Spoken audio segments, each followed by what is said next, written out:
Hey everyone, Dr. Michael Neely here, and welcome to Dr. Neely's Bodywork Minute. Today we're going to talk about the two very important concepts of placebo and nocebo. Almost all of you, I'm sure, are familiar with the term placebo, but maybe a lot of you are not familiar with the term nocebo.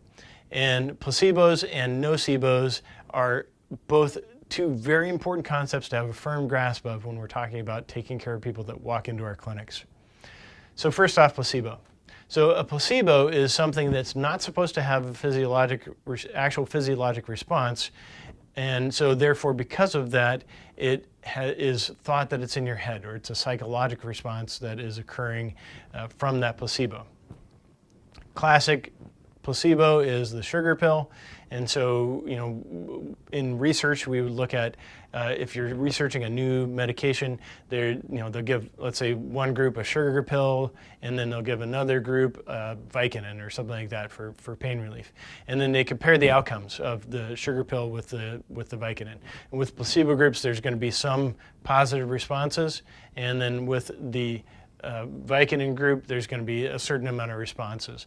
And so, with Vicodin, there's a lot of research that shows that it does help reduce pain. So in that example, we'd see a dramatically higher pain relief for the Vicodin group versus the sugar pill group.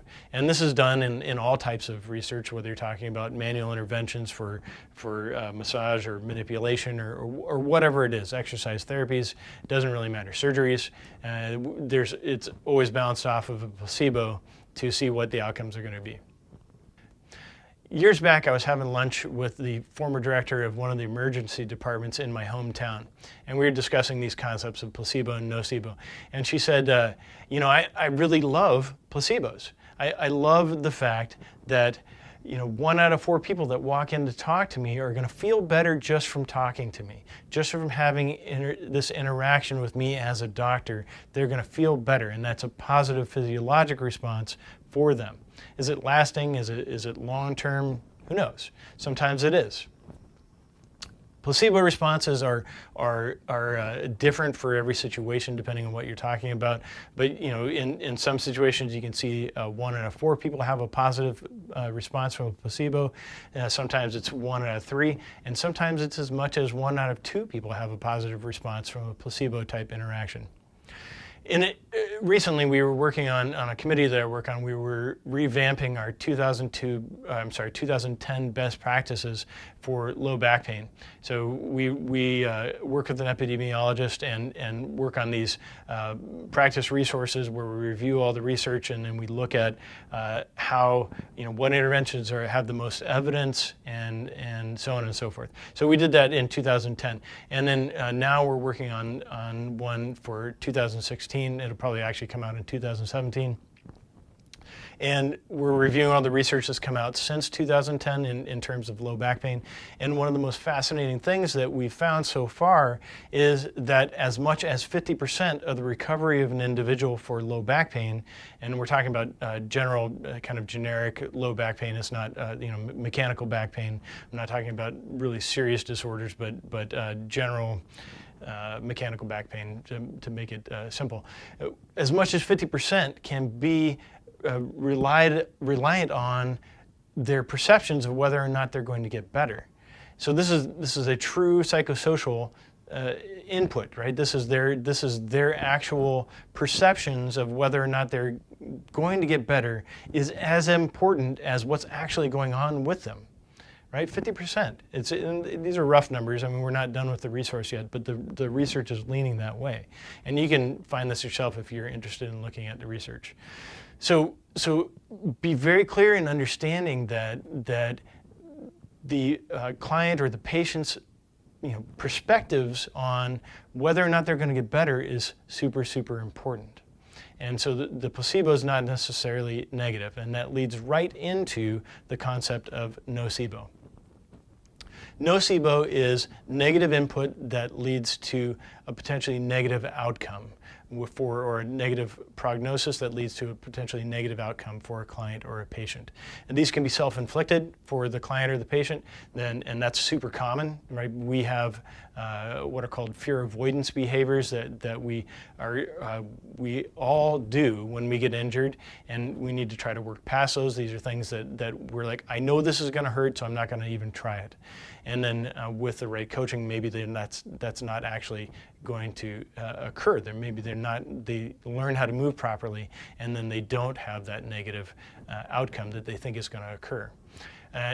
Fear avoidance behaviors are just one type of thing that I'm talking about in terms of nocebo input, but it could be like they have a back pain episode, or they've twisted their ankle for their first time in their life, and that may seem trivial, and for a lot of us that have been injured a lot, yeah, that would seem trivial. But I've had many people over the years who've never been injured, even older people in their 50s or 60s who've never been injured, and they tear up their ankle for the first time, and they think that's the end of it, like they're hiking or they're walking or whatever, and so these are whatever it is that they're suffering from.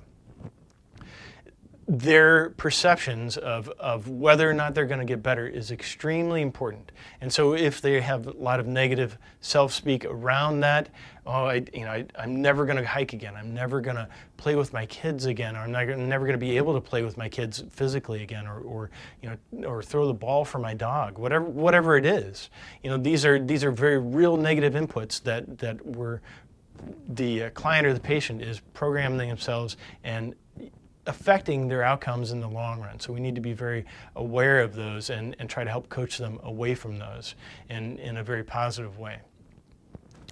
What's even more damaging is when these nocebo events come from a provider, and it happens all the time, and that's why it's so super important for you to become aware of nocebo input that you might be giving to your clients or your patients, because these can have lifelong damaging effects. And I'll give you a brief story.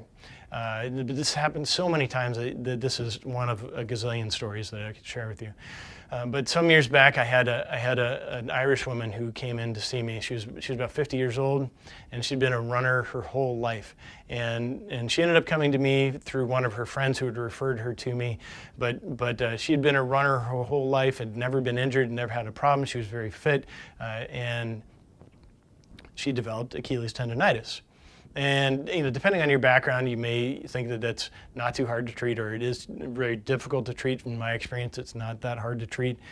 But she had just come to this country. She'd gotten married, and she just came to the United States and developed this Achilles tendonitis, and then saw her new doctor, and then who was her primary care provider, and he told her flat out. He said, "What are you doing running?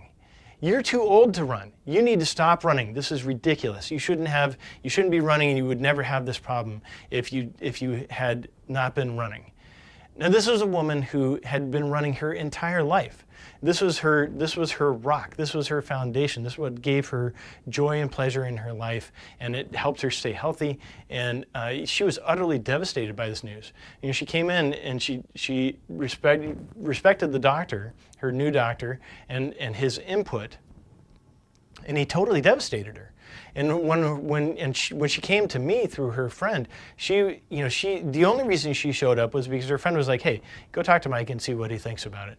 And not that it really matters, but I only saw her like 4 or 5 times or something like that, and she was back to running. It's not that complicated if you're doing the right interventions, and you're having people do their own correct self-care and avoiding aggravating that. But that nocebo response had driven her down into deep depression, and presumably, had she not shown up to me or someone else who could talk her out of that, she would have quit doing what she absolutely loved doing with her life. And that's completely unacceptable.